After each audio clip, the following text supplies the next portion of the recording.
Video kali ini membahas tentang feeding rules sudah diterapkan, tetapi berat badan anak saya malah jadi turun, dok. Gimana, dok? Apakah benar, dok, feeding rules itu untuk mengatur pola makan anak? Atau gimana? Simak dalam video berikut ya. Preview.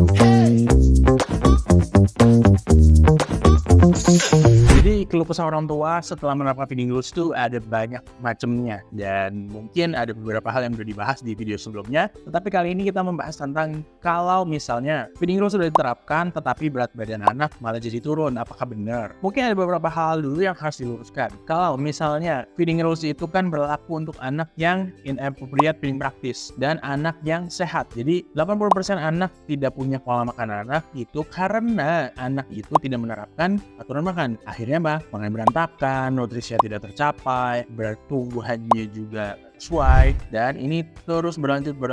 Akhirnya yang ditakutkan adalah nantinya status nutrisinya itu nggak sesuai. Anaknya bisa jadi gizi kurang, bahkan bisa jadi stunting. Tapi kalau udah terlanjur gimana, dok? Misalnya oke lah, berat badannya nggak naik dan lain sebagainya, orang tuanya mau beresin gitu, kita mulainya dari feeding rules. Menurut algoritma nanti penanganan masalah makan anak juga sama. Kalau misalnya anak gizi baik ataupun gizi buruk, yang harus diperhatikan adalah feeding rules-nya dulu. Tetapi ini ada catatan khusus untuk anak yang sakit. Jadi anak yang sakit itu adalah fokusnya sembuhkan dulu sakitnya, entah apapun itu sakitnya. Misalnya anaknya ada ISK, atau misalnya anaknya ada underlying penyakit yang berat, contohnya TB. Ya kita sembuhin dulu TB-nya sambil berjalan, nanti kita bentuk pola makan, dan akhirnya anak itu bisa punya pola makan yang baik. Sehingga ketika pola makannya baik, anak itu bisa ngejar intake kalorinya dengan sendirinya. Itu yang harus dipahamin dulu oleh orang tua, sehingga feeding rules itu betul untuk mengatur pola makan. Tapi kalau anaknya sakit, tetap aja sakitnya itu harus disembuhkan dulu.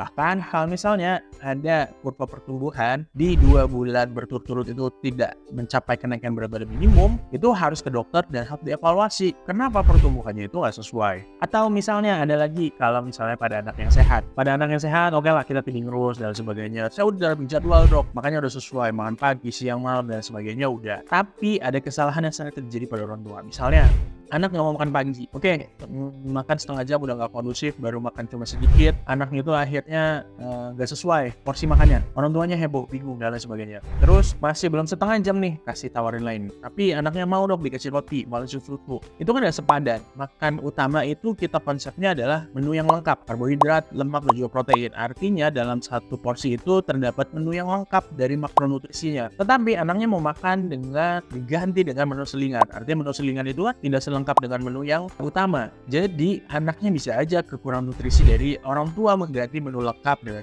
selingan. Benar, anaknya mau makan, tapi kebutuhan nutrisinya tercukupi nggak dengan makanan yang anak itu mau makan. Itu juga yang sering terjadi kepada orang tua ketika menerapkan feeding rules. Jadi konsep feeding rules ini harus dipahami betul-betul. Aturan makan itu benar-benar mengatur makan. Jadi bedakan tega dan juga tegas. Tega itu ya tadi tidak memberikan hak anak untuk nantinya bisa bertumbuh. Contohnya tadi mengganti menu lengkap anak, sehingga secara tidak sadar orang tua membuat anaknya pertumbuhannya nggak baik, kenaikan berat badannya tidak tercukupi, kebutuhan energinya tidak tercukupi. Itu secara nggak sadar diberikan sudah oleh orang tua terus-menerus, sehingga akhirnya terjadilah terus-terusnya nggak sesuai. Kalau tegas, kita memberikan sesuatu hal yang menjadi haknya anak. Oke, kita jadwalin makan, prosedurnya sesuai, makan di kursi dengan duduk diam. Kalau anaknya nggak mau, udah kita selesaikan, nanti anak di kemudian waktu untuk waktu selanjutnya makan. Jadi bedakan antara tega dan tegas untuk nanti membentuk pola makan. Kalau orang tua terus-terusan nggak tega, takut dan sebagainya, gimana mau menerapkan pola makan yang sesuai? Dan bedakan juga antara otoriter ya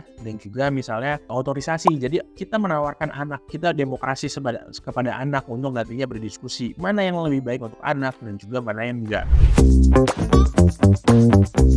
Preview. Itu adalah video tentang kenapa sih nantinya feeding rules itu diterapkan tapi berbeda menjadi turun. Silakan evaluasi kepada anaknya masing-masing sehingga orang tua punya jawabannya.